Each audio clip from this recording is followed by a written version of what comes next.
Assalamualaikum warahmatullahi wabarakatuh.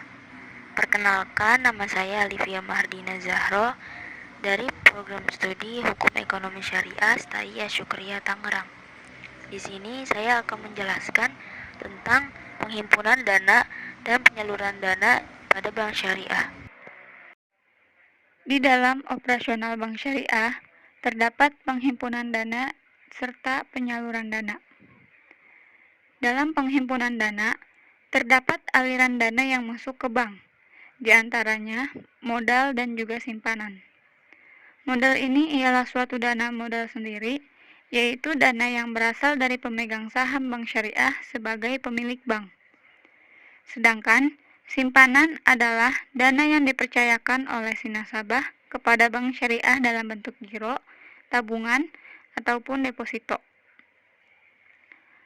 Simpanan yang pertama adalah giro wadiah, yang dimana simpanan yang berdasarkan akad wadiah yang mana tidak bertentangan dengan prinsip syariah, serta penarikannya dapat dilakukan setiap saat dengan menggunakan cek, bilet giro, sarana perintah pembayaran lainnya, atau dengan pemindah bukuan.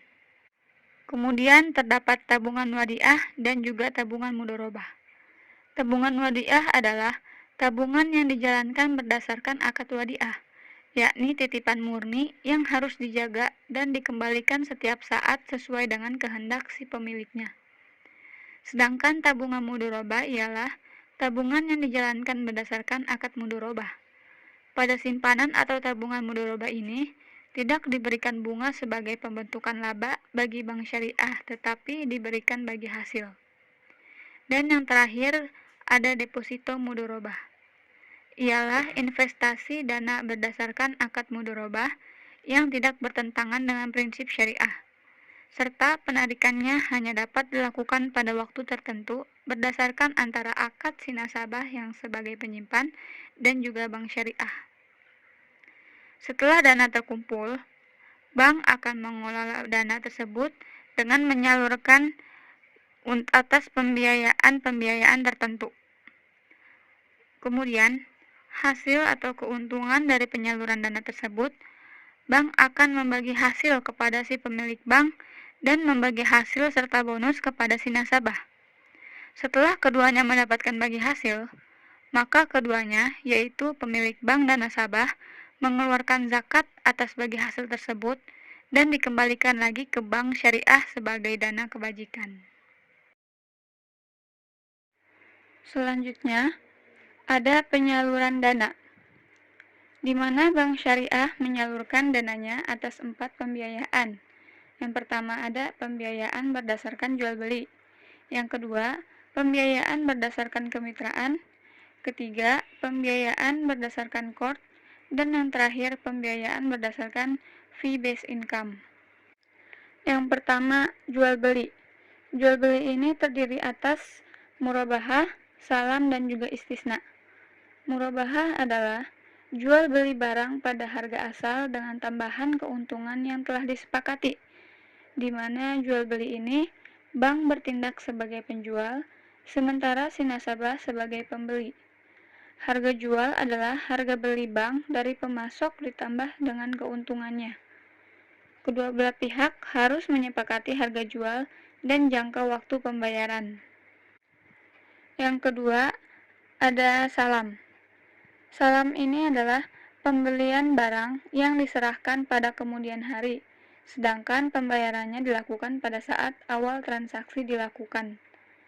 Di mana dalam praktek perbankan, ketika barang telah diserahkan kepada bank, maka bank akan menjualnya kepada rekanan nasabah atau kepada nasabah itu sendiri secara tunai maupun cicilan.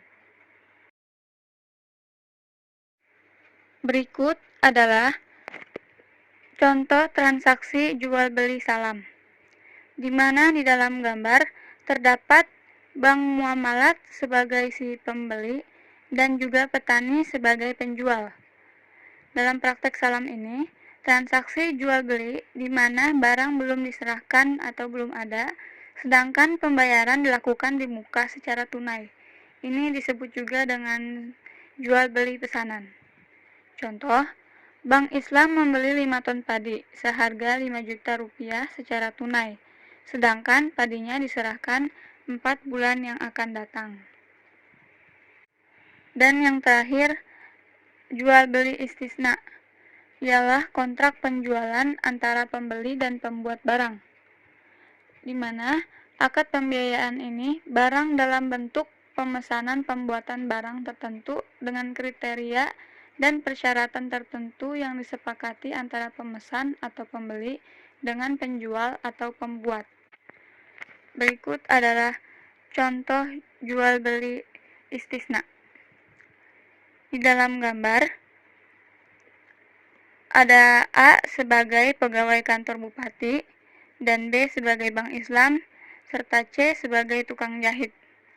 Di sini A memesan 1000 pakaian seragam Pemda kepada B atau bank Islam dengan pembayaran cicilan 2 kali bayar.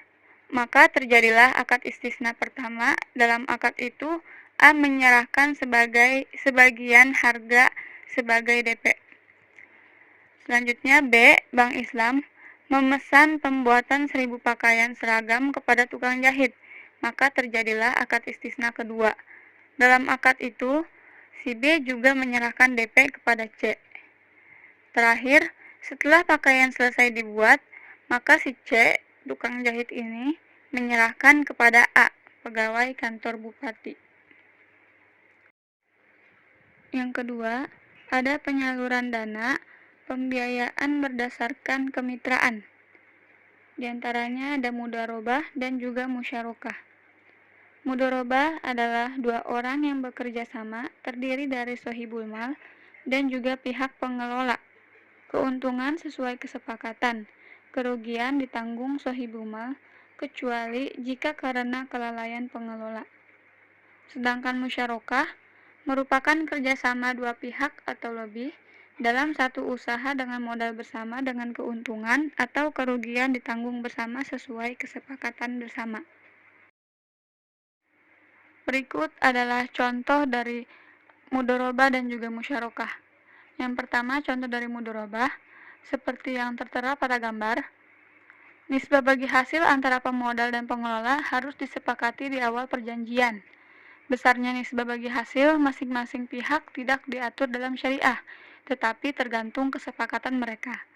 Nisbah bagi hasil bisa dibagi rata, 50-50, tetapi bisa juga 30-70, 60-40, atau proporsi lain yang disepakati. Kemudian ada musyarakah. Pada gambar di sini,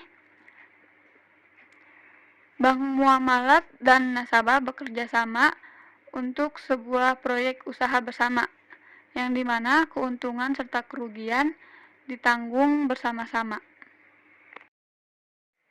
Kemudian yang ketiga, ada penyaluran dana pembiayaan berdasarkan fee-based income. Di sini terdapat 4 macam. Yang pertama, ada ijaroh, yakni akad pemindahan hak atas barang atau jasa melalui pembayaran upah sewa, tanpa diikuti dengan pemindahan kepemilikan atas barang itu sendiri. Yang kedua, ada wakalah, yang dimana wakalah ini berarti penyerahan, pendelegasian, atau pemberian mandat. Aplikasi wakalah ini dalam penyaluran dana di perbankan terjadi apabila si nasabah memberikan kuasa kepada bank untuk mewakilkannya melakukan pekerjaan jasa tertentu, contoh inkaso dan transfer uang.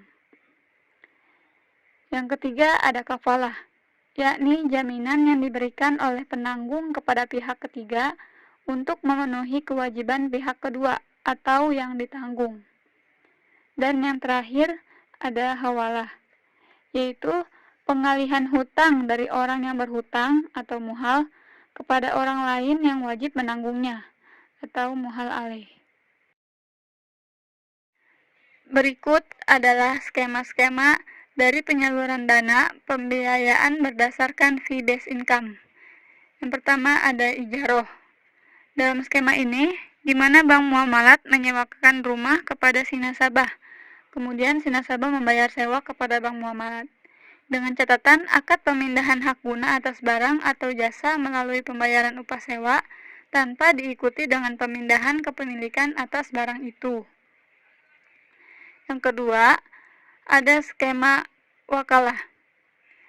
Dalam skema ini, di mana si nasabah selaku muwakil menggunakan jasa bank selaku wakil untuk pengiriman uang atau transfer uang kepada rekening atau orang yang dituju si muwakil. Yang ketiga ada skema kafalah. Dalam gambar ini, di mana kontraktor mendapat tender proyek dari Pemda untuk membangun jembatan, jalan atau gedung. Ia harus membuktikan ada dana sebelum dana APBD cair. Jadi si pemilik proyek meminta jaminan dari lembaga bank. Yang terakhir ada skema hawalah. Di sini ada Ali berhutang kepada Bambang sebesar 2 juta rupiah. Kemudian si Desi berhutang kepada Ali sebesar 2 juta rupiah juga. Nah, si Ali ini sebagai muhil mengalihkan hutangnya kepada Desi sebagai muhal alih, sehingga Desilah yang berhutang kepada Bambang sebagai muhal, sedangkan Ali menjadi bebas dari hutang kepada Bambang.